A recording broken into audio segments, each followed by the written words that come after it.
Well, welcome everybody to Young Adults Today podcast, where we talk about reaching the next generation in our world today. I'm Micah, and this is my co-host. Hey guys, I'm Josiah. What's going on? Well, what's going on is the sun is not shining, but it's not 40 below up here. So we are rocking in Minnesota right now. It is about January of 2020. So welcome to the new year. If you are just tuning in and you've never heard of Young Adults Today podcast, and you just found this episode, go back and listen to the other 150 we have coming out or out already for you. And you can know more about us because what happens every Monday, Josiah? Well, we want to help you start your week out strong every week. That's and right. So thanks for listening, for subscribing, rating, leaving us a review on Apple Podcasts. And the thing about it is new content drops every Monday morning early. And today we're joined by our newer friend, Ron Edmondson. Ron, welcome to the show. How are you? Well, thanks for having me. I'm doing great. You were talking about not 40 below. I love where you live, by the way. I love that area of the country. Spent a lot of time up there. But we're not that cold either, but we got a lot of snow on the ground. So y'all would feel right at home today. I love it. I saw your Instagram story, and I don't know how many inches that was, but it looked like you actually might have more snow than us as of today. It's not very many. It looked like it just because I took the picture before a lot of tracks were made in it. But this was a smaller snow. But I'm in Lexington, Kentucky right now as we record this, and there's a fair amount of snow here this month. We've been here. So I'm living part-time Lexington, Kentucky, part-time Nashville, permanently Nashville. And we've had more snow this month. In fact, we set a record in Nashville, at least, for the number of snows this so far this year. So. Oh my gosh. Well, you're enjoying the bluegrass state, and we're up here, well, enjoying all these lakes and water and loving life skating and anything else we can do in or on the water. So much frozen or non-frozen. And beautiful country. It really is. It really is. And for the listener, we just want to introduce you to Ron. For over 20 years, he's been a consultant and coached. He's helped thousands of leaders and organizations, whether it's in senior ministry leadership roles, pastoring churches, or serving as the CEO of the Leadership Network. He's planted 2 churches. He's successfully revitalized 3 and has experience in business, government, and nonprofit. His leadership blog, I highly recommend. Just found this out prepping for this, but it's the top 6 leadership blogs in 2021. Doesn't surprise me, but congrats on that. And Ron, we just thought we'd kick things off. You have a wealth of knowledge and experience in business, in leadership, in ministry, in government, like your bio says, and in church work. But can you just maybe share some of your steps along the way or mile markers of your journey of life, leadership, and ministry? You know, my resume is long, and it's mostly long because I'm not good at keeping a job. I can get a job really well. I mean, I can get a job so quickly, and then they find out who I really am, and I just can't keep it. So I've had 29 different jobs in my career, which is kind of crazy. Sound like a millennial almost, and yet I'm actually not. I'm a baby boomer, and that was semi-joke. Sorry, just to throw millennials under the bus there, but you do tend to, skip around a little bit more variety. than, the variety. And I like it. Relate with us. I can totally. I love it. So my leadership journey started in high school. I was a student council presidents and all that, and student body president, and had my principal in high school. I attribute him to probably helping to set my course of wanting to be a leader. He was a retired colonel from the Army. I grew up in a military town, and he just really spoke into my life and saw some things in me. And then I had a number of people when I was in the business world speaking to my life. And then the Lord called me into vocational ministry at the age of 38. We had a middle school and an elementary. We have 2 boys, and they were in middle and elementary school at the time. And it's just been every piece of my life, at least from a leadership journey, has a long story behind it of how God just, moved in that moment, provided opportunities, intersected us with the right people at the right time. and we've just we've had a great journey in leadership. Um, I love it.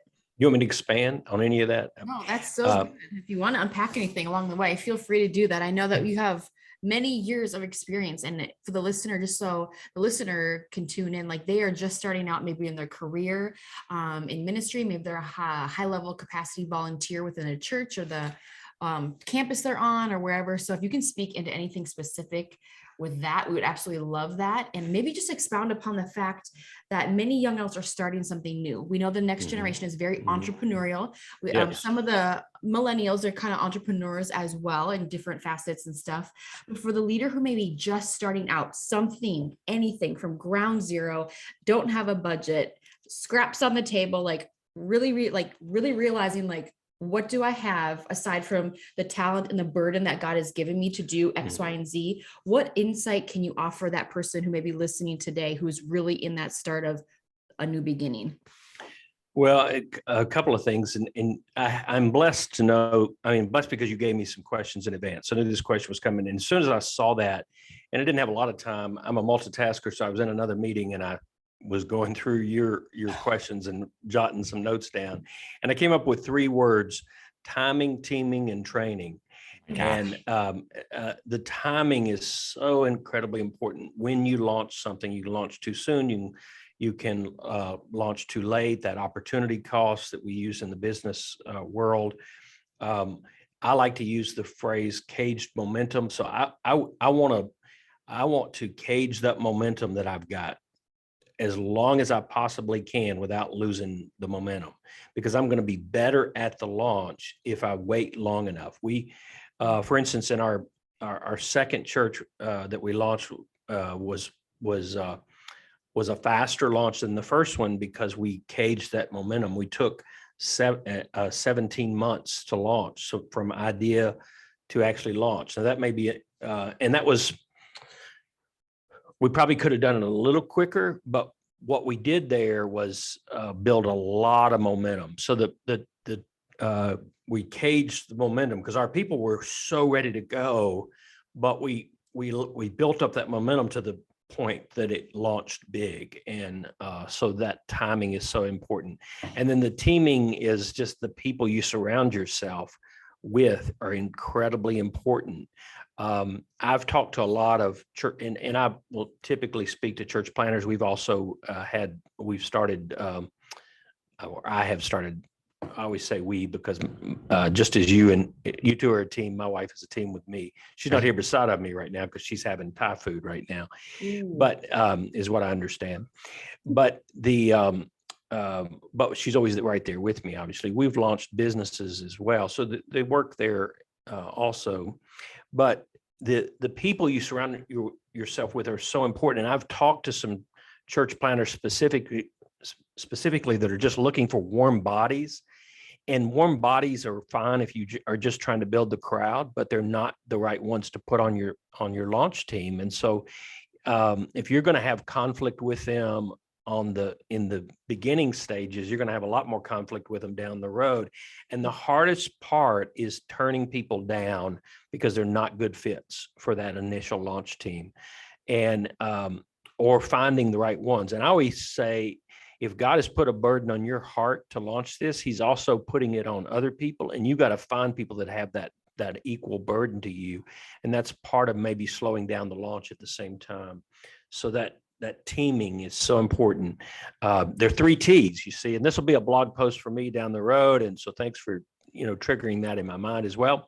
But then the last one is the training, and that's training the team. That's why you're also delaying the launch, but also training yourself and learning that the worst thing you can do is just throw out a launch and you don't know enough. You don't know what you don't know. Yep. And so the more you can get the right people around you and learn from them and before you launch, the better off you're going to be. Now there's a window there too. Again, if you're going to lose interest if you wait too long, and the market is going to change. So, you're not going to be as, there's a reason God wanted to launch that if he put it in your heart, so that you want to get it out off the ground, obviously. But again, timing, teaming, and training, that's my 3 words. And that speaks to me so deeply for each of those reasons. And I just think of, like, I'm 30 years old at the time of recording this, and I think of some of the Are you going to mistakes. have a birthday before it comes out? No. Oh, okay. No. So you're 30 years old. 30. Yeah. And I just think of like some of the ministries that God's had us start or work on. I get excited about an idea and it becomes all consuming. And Yeah. I've made some probably mistakes by not caging the momentum, because I'm like, let's go, let's go, let's go. And then you talk about teaming. I think of some of the errors that I've made have been mistakes of, because people asked to serve or they were there, and it might not have been the right fit, as Timothy talks about, like they started too soon, or we, meaning me, I laid my hands on them for leadership too soon. And I don't know if there's another way to learn that, unless you hear Ron tell you, but like sometimes we need to learn and to grow and experience and make that mistake early on to then course correct. But well, we get ahead of the Holy Spirit sometimes, and God never works on our timing. He always works on his timing. And we see that in our individual lives, and the Holy Spirit works that way as well. And so while he's working in your heart and our heart on this idea, he's also working in other people's hearts. And we have to allow that process and the Holy Spirit to work, because he may be shaping them and they're not quite ready, but they have to be a part of this. And so the more we can give that over to the Holy Spirit to shape the timing, the more successful we'll be in that. I love that you incorporate the Holy Spirit in the process of the momentum, the caged aspect of things, the timing, the training, as well as the looking around who are the teammates that are coming alongside. And Ron, I'm curious to see, this is off script, but a lot of young leaders, we hold things very closely. Like God gave me this dream, God gave me this, God spoke this, whatever he's called us to. Sometimes we hold that so close that we let fear dictate and become one of the idols within our leadership, of fear of telling people our dreams, fear of somebody taking our idea and running with it, fear of, I don't know, losing their role or the position of a church or an organization or a nonprofit. And I would just be curious, like, how do we truly come into leadership hands down, open to the Holy Spirit, even in the casting vision process? Because in the timing, the timing, the teaming, and the training, we have to continually cast vision to the people that are surrounding us. So a 17-month project, how do they not lose interest? And how do we take people there with us when they are like revving their engines and their horsepower is like, needs to get out of the cage because they want to use the giftings God's given them? How do we manage that caged momentum when it is incorporating fear and just casting vision? Like, that's a recipe for success or disaster. What can you say about that? It's true. Well, that was about 4 questions, and I'm writing those down as I love it though. They're all great questions. The first thing I would say, when God gave you this idea, God birthed this in your heart, I'd probably change the script on that a little bit, that God loaned you the idea, because it's still God's idea and he can take it away at the same time. And we see that throughout scripture where, if he's going to birth his idea, if it's God's idea, it's going to be birthed. You could fall off the map tomorrow and he's still going forward. Right. And he wants to do it with you. He did it with Jonah. He kept coming, Jonah didn't get a new plan, but he's going forward with the idea, even if you back out. So he loans you the idea. And so you have to ask the question, whose idea is this? If it came from God, it's his idea, not yours. And so the more you give that over to him, if he owns it, then it's okay for me to bring other people along, because he's probably loaned it to them as well. And that's why you are waiting for him to birth that in other people's heart. And we have to guard our hearts against that. What you before we began this, you prayed, I can't remember exactly your words, but that we would build his kingdom, not our own. And I think that's exactly right. Who owns the idea, and whose idea was it? Who owns the idea, and who's going to own it when all this is built? And when we put it back in the hands of who actually owns it, then it's not as hard for me to give the vision away because it's not mine to start with. It's the same way when you're raising kids. And by the way, I love watching your kids. I'm friends with Josiah and I have a kids your age, and I have grandkids your age, the age of yours. And so I'm loving that. You know, my kids don't post enough pictures of grandkids, so I get to see yours some too. So that's just helpful to me. I'm just letting you know that. I watched you dance with them last night in the supermarket or whatever, wherever you were. And so thanks for doing that. It blessed my heart because my kids were lazy and didn't do that yesterday. But it is the same way we do with our kids. You know, they're not ours. We know that. Right. And so they're on loan to us, and God gets to shape their hearts and their lives the way he will. And the same way with the ideas that he gives us. So I would put that. But as far as keeping people on board throughout the Caged Momentum and all that, it really boils down to a couple of things. One, you're casting vision to them when you recruit them, and then you're going to keep casting vision to them until you launch. And so you're going to keep them motivated by continuing to cast the vision. The other thing I would say is because let's say you're launching a church, it could be a ministry, it could be a church, but let's say it's a church, because most of us can get our arms around that idea. Just the fact that you're not going to publicly launch for 17 months doesn't mean you're not going to be active during that 17 months. Right. True. And so you may have actual church services. So we took 17 months to launch. That's where that came from. There was an actual date, but we were having church services along the way. And some of those were closed. Some of them we began, okay, you invite your friends to this. Some of them were mini launches and that sort of thing. So it wasn't we weren't doing anything. We were just reining that in. Same way a business does when they have the soft launch versus the real launch. So you're testing the systems, you're testing your own hearts. So along the way, you're continuing to keep people engaged through various activities and vision casting. I love picking your brain about leadership, Ron, right now, because I'm reminded of totally this applies to a church, whether it's a church plant, church revitalization. This also applies to a ministry like young adult ministry or a campus ministry on a campus or within the local church. And I'm reminded of the job that I had all through high school and college. I was there 8 years. And 1 year in, we were in a strip mall. The city of Eagan tore down that strip mall and paid the owner of the company to relocate to Burnsville, one city over. And I remember learning from John Vanderarty, great leader. He actually never had a grand opening. Mm-hmm. He started with a soft opening, and so many people had, like, I remember this was in 2007. So many people had emailed in, or I think Facebook was maybe just getting started. And so many people were asking about it, that there was this buzz that talk about Caged Momentum just from another angle. Yeah. I forgot I would have been like, when's the grand opening? And us as staff were like, when's the grand opening? And he's like, we're just doing a soft opening. We got to make sure this is all new equipment.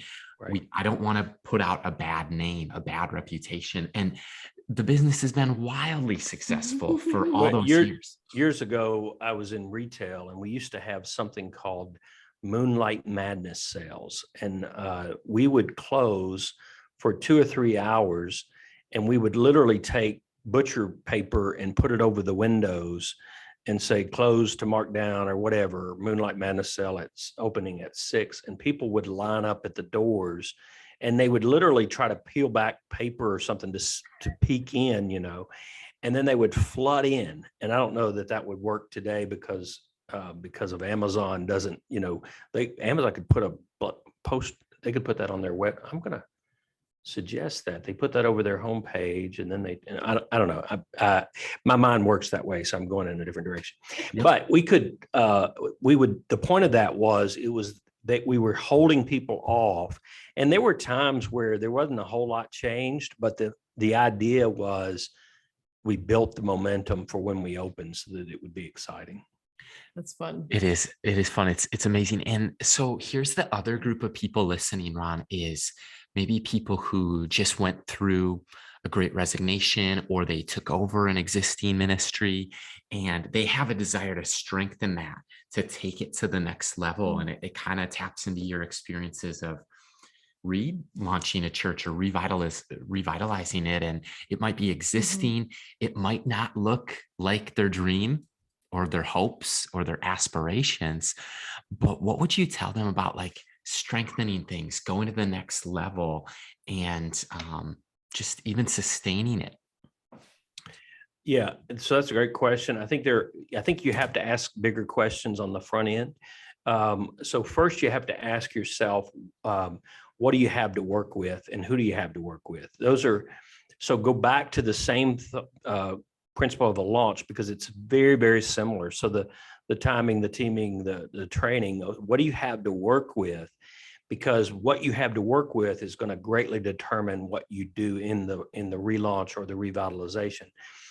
If it could be that you just need to build something in the margins. So what you have is not bad. You just need to build something in the margins, take it to a new level. It could be you need to add something on to what you're currently doing. So maybe you need to add another, you concentrate on these two things and you need to add a third thing that you concentrate on to build momentum for it.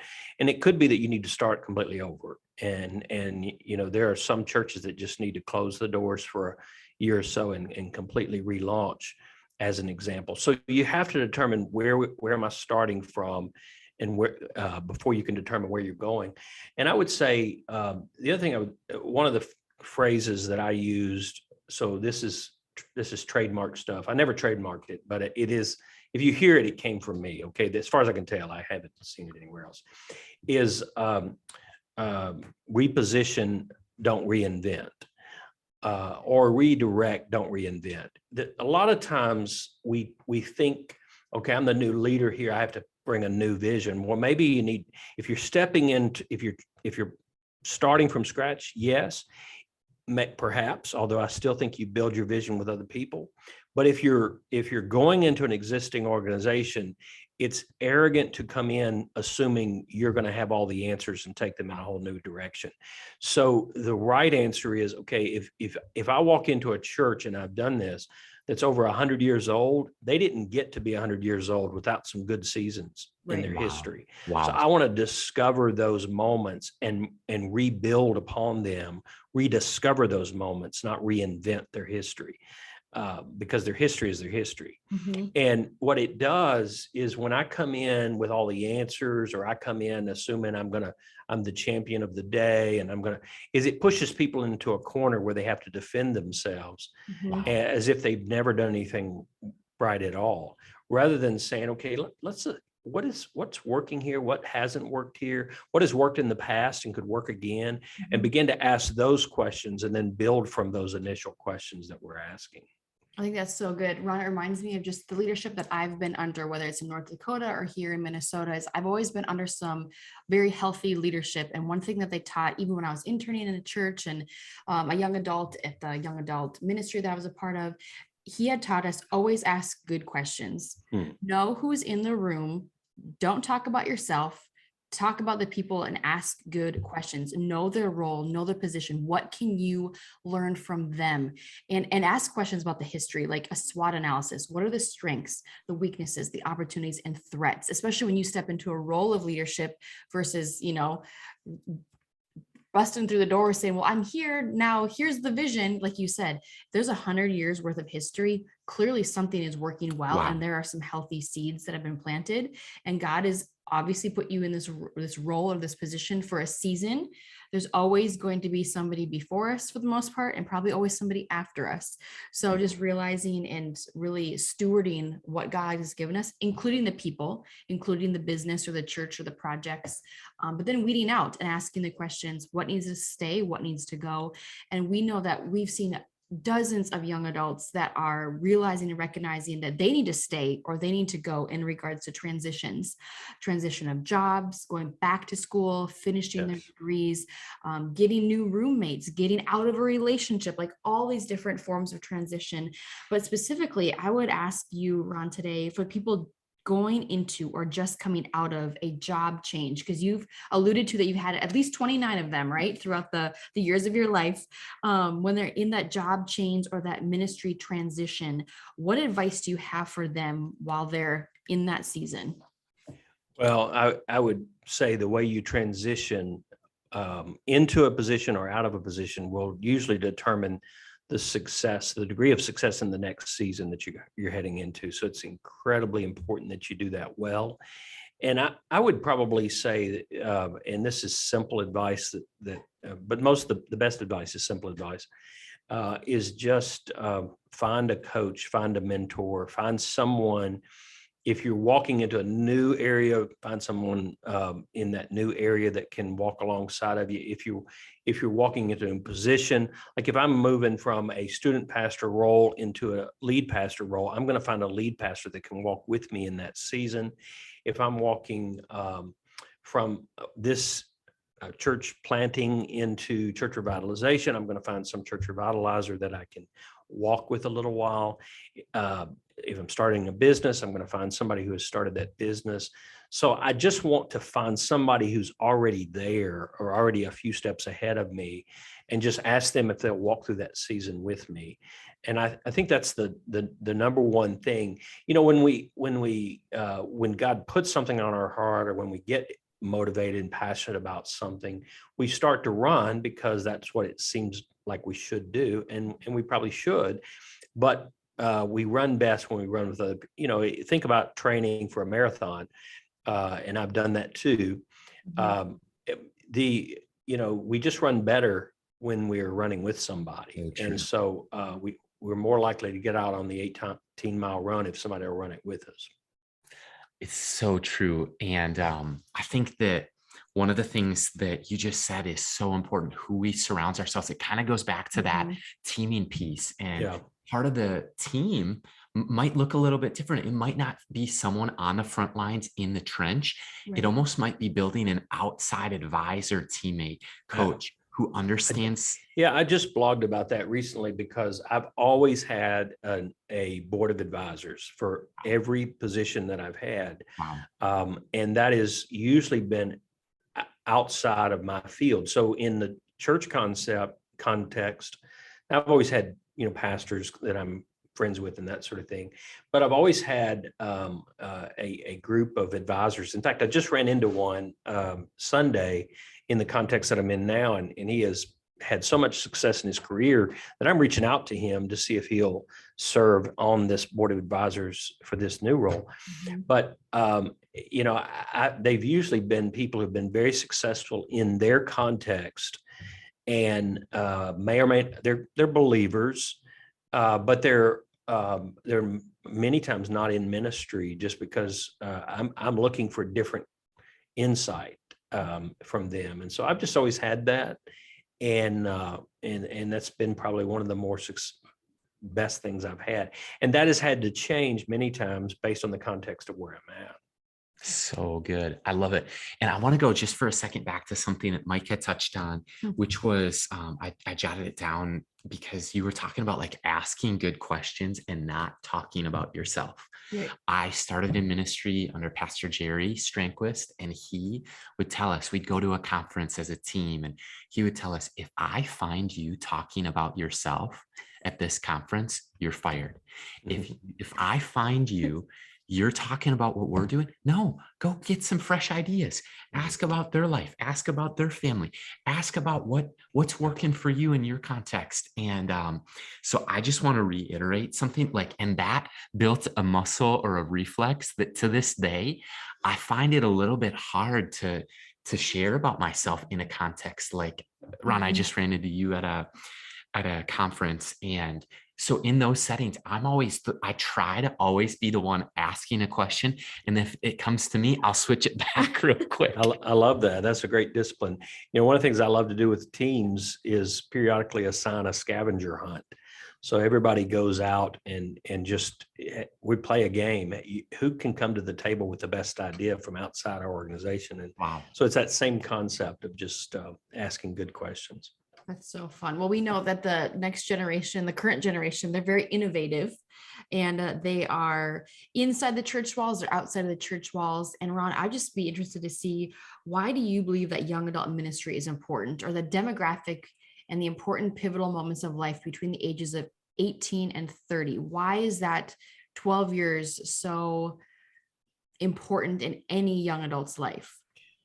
Well, let me give two answers. One of them is a personal one, and that is because I'm a grandpa and I want more grandchildren. So that's the number one reason right there is, I'm not producing new children.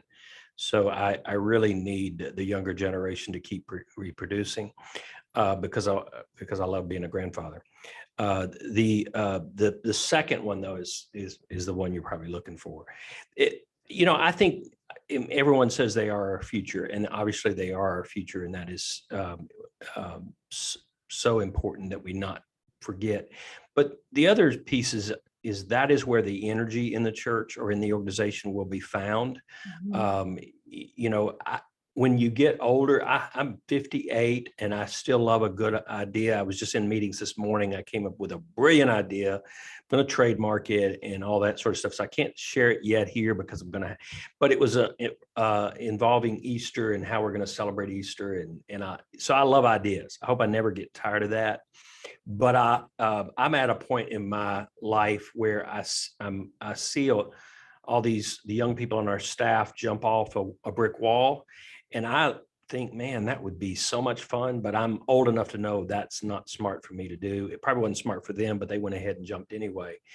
And so we get more reserved in taking those risks as we get older, and younger people are not as likely to. And so the margins are going to be tested by the next generation, not by my generation. And it's in the margins where we find the next great discovery.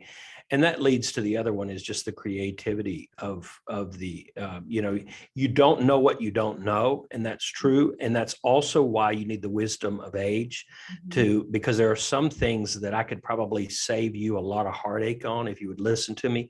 And you probably would listen to me. My two adult sons probably won't, but that's okay. They're going to have to figure it out for themselves. But hopefully they're listening to older wisdom also. So there's some things, okay, that's why we need to be generational in our churches, right? Multi-generational. But so there are some things that you can just learn from my experience, but there are some things we haven't discovered yet. Right. And my generation's probably not is likely to discover it as the next generation is. Yeah, that's good. I was just thinking, I was talking to Josiah last night. We're watching Mickey Mouse. Our 21-month-old loves Mickey Mouse Clubhouse. And I love it. And I was like, I want to come watch with you. You can. There's like so many episodes. We've probably seen them all. I feel like I've seen them all 10 times, but it's probably false. That's awesome.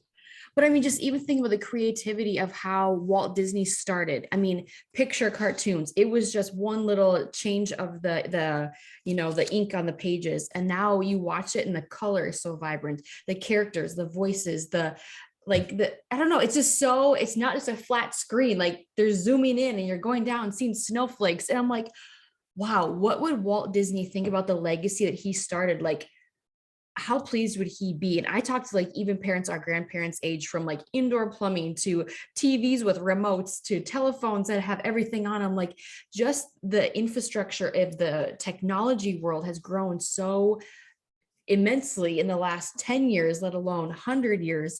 And it makes me just realize, like, what legacy of creativity are we leaving behind? And creativity doesn't mean just like an ink and some paper. I mean, creativity can be an approach. It can be a structure. It can be so many different things. And that's what we were talking about last night. I'm just like, wow, like, at the end of our life, what are we going to stand in awe of? Like, remember when this was awesome? And I'm like, well, think about that in 2005, when we thought the smartphone was so amazing, or the first, the first Apple phones. And now I'm like, you watch a show, you're like, look at that flip phone. I'm like, oh my gosh, what's going to happen in 10 years from now? Our kids are going to be making fun of us for those silly things. And now some of the coolest people I know are going back to flip phones. I mean, I just like, it's true. They're durable. I'll tell you that much. And you know what? I think that, to talk technology and innovation and the globalization, there's obviously benefits, and there's also shadows of it. Of anything though, right? And so I think the willingness to try out some new technology, to try out a smartphone, but then to say, like John Mark Comer does, like, okay, I'm going to go grayscale on my phone, or I'm going to put limits, because I forget who told me this, that when our phones had a line on them, we were free. But now that our phones are cordless or wireless, we're like chained, but it's like a leash. Yeah. And I think it might have been Tim Elmore. I think that was him. And I just look at like technology. We got to be willing to like take steps of faith or try things, but then admit if it's like, you know what, smartphones are bad for our souls. Okay, then maybe it is a flip phone, or maybe it's like I use this during the workday and then I put it to sleep or put it to bed in the drawer or something. But to be willing to admit the cutting edge side of it, but also to say, you know what, there's a shadow side, and we've got to be honest about it. And one of the questions that Mike had taught me, I think of like our first baby appointments, and we're new parents, we don't know anything. So she would be like, so what should we be asking that we're not even thinking of asking? And Ron, this might be advice for us, for the listener, but what's something that maybe that we haven't asked you yet in this conversation, or young leaders haven't been asking you, but you wish that we would, or you wish that they would? It's a great question. I don't know if I have a great answer to it, but I guess what I would say is, there's an assumption. I get this, Jim Shepard with Generis, we were at the same conference there, and he's a great friend. He said something to me at that conference. I'm gonna quote him on this. He said, in my 20s, I thought I was the smartest person in the room. You may have heard him say this. In my 30s, I thought, well, there's a few people almost as smart as me. In my 40s, I was like, where'd they get all these smart people from? There's a few people smarter than me. And in my 50s, I was like, why did I get invited to the room? And so the older you get, the more you realize what you don't know. And so I wish I'd had that paradigm in my 20s and in my 30s to realize, because I had a ton of ideas and I had a ton of initiatives, and I was running from opportunity to opportunity, which is why I had so many, jobs. I wish I had the paradigm of what I didn't know, and just gone at it from that standpoint of, okay, slow down here every now and then, not much, because I don't want to slow down too much. I want to go when I have the energy and the creativity, but slow down enough every now and then in those seasons of life just to soak in wisdom from others. And I'm very thankful that I grew up without a father. And so at the age of 12, I became a wisdom seeker from men that I could find, any men that I could find to speak into my life. And later I've grown up and I actually learn from everybody now, which is a great thing. But I really want, so I still am that person. And yet I probably took a few more risks and wasn't willing to listen. And those risks that I took could have been better launched had I been willing to listen to some of that wisdom along the way.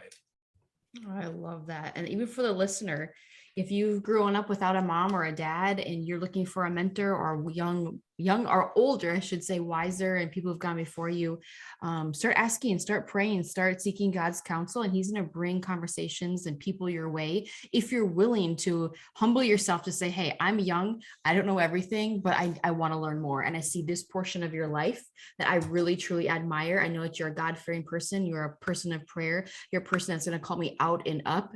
You're a person that's going to come alongside. And I just want to glean some wisdom from you in this area of life for leadership. And I think that's a really big topic that maybe isn't talked about enough. We talk about leadership, but we don't talk about how we let other people lead us as a leader. If we're the top of the pyramid or top of the, whatever organization that we're running, or the lead pastor, or we really need to surround ourselves with people who can sharpen us and that can speak into our lives. And we want to hear you speak more into the lives of the listener today by sharing more about yourself, Ron. We have a challenge at the end. We do 5 and 5. It's 5 questions in 5 minutes. Do you think you can handle that challenge? Oh, sure. Yeah. All right. Here's a 2 and 1. What do your grandchildren, do they have a nickname for you? They call me Grandpa. They just call you Grandpa. Yeah. Okay. My daughter-in-laws call me the weakest link, but and they're somewhat similar. All right. So with that question, what is your favorite thing about being a grandfather? Oh man, just the innocence of their, how they live their life. They just, there is a reason why. I did an illustration recently for a message. So this is 5 and 5, and this will take, I won't stretch it too far. grandparenting is the closest expression of joy this side of eternity. So parenting is happiness and sadness all in, some days are happy, some days are sad, some days you're angry. Like these kids are driving me nuts. Grandparenting is always joy. It doesn't matter what they're doing, even if they're doing wrong, there's still joy. And so you can't capture that. You can't explain joy to somebody. You can explain happiness to somebody. You can't explain genuine biblical joy. And grandparenting fits in that category. I love it. I love it too. And second question, if you were like going on a road trip or a flight between, say, Nashville and Kentucky, what are you picking up for a road trip snack? Well, that's not a very long trip, so I may only get, but if I was coming to Minneapolis, I would choose pretzels and gummies. All right. Well, you give us our address. We're going to send you some North Dakota Dots pretzels because that's where I'm from, and they fly off the shelf. I love Dots pretzels. I haven't had any in a while, but I love them. Grippo's is where it's at down here. But all right. Well, you can send some our way. We'll exchange pretzels. Absolutely. All right. Here is a little bit of a curveball. If you could ask Josiah and myself one question today, what would you ask us? That's a good question. I think I would ask which of you is smarter. Oh, man. I think he's book smarter. I think definitely. I think I have street smarts and I can respond to emergency situations better. That was so awesome. True. Do you all agree with that? That's awesome. I love that. I really do. What do I do? I'm like, calm down. That's great. You balance each other that way. That's really cool. Balance each other on. And the fun part about it is like we're always learning. And I think we're all, Levi Lesko just said this, like we're all geniuses. It's figuring out what is your genius. And Mike is handy. We have tools in our garage because she has tools. That's awesome. I love it. Like she's done so much in our home to like renovate and demo and reno and all that stuff. But then there's stuff that I feel like I'm really competent or capable. It's not that, right? But there's other areas like reading. I feel like I also have the skill of how did I get there? Like how I ask the question is, can you believe we get to do this? Can you believe they said yes? So I feel like I have some things that I bring to the table. It's just, that's awesome. We learn very differently, which is good. And just have different passions because there's always a he, a she, and a we. And that's where we like to have fun. So, and we can do it by ourselves too. So we never get bored, right? Awesome. How about this? What is your favorite sports team? I have to say UK basketball, and I say that because I'm in Lexington. I went to the game Saturday against Tennessee. I'm from Tennessee, but I had great seats. And so if I say that, I'll keep getting good seats. Hey, and Carl Anthony Towns, he comes from there, and awesome. he plays for the Wolves now, but awesome. Thank you. Sure does. All right. This is the fifth question already. 5 and 5. All right, here. If you could tell a group of pastors or young adult ministry leaders one thing, if we handed you the microphone today, what would you leave them with? Never waste a connection. Every connection matters in life. One, because they're children of God and they matter to God. And two, because you never know how that connection is going to come back around at some point. That's true. I told that to the students. I was 27 years old, went back to school, and I sat there in the classrooms thinking, oh my gosh, these are our future leaders. Am I going to be working in their church? Are they going to be working in our church when we lead? And it's like, you never know who you're going to be working for or who's going to be working for you or whatever. So I love that. Don't burn connections or communication bridges. And good. Man, and Ron, I feel like we're still getting to know each other, and I hope we get to keep doing that. But one of the things I acknowledge you for is we were in Nashville at a event together, and during the event, it was like you were looking for me, you were texting me connections, you were introducing me to people, and I feel like, man, I just acknowledge you for that and honor you for that you've been generous with your connections, even as an undeserving young leader. And I am really grateful, and I'm encouraged today to not waste those connections. And absolutely. Yeah. Love it. So Ron, we just want to say thanks so much for investing in Mike and I and having this conversation. Yeah. Thanks so much. I enjoyed it. Absolutely. Well, if you want to find out more about Ron Edmondson, when you could do that, when you connect with us on our website at youngadults.today, as well as across all of our other social media platforms at youngadults.today. Until next time, this is Micah and Josiah Keneally signing off. Thanks, guys.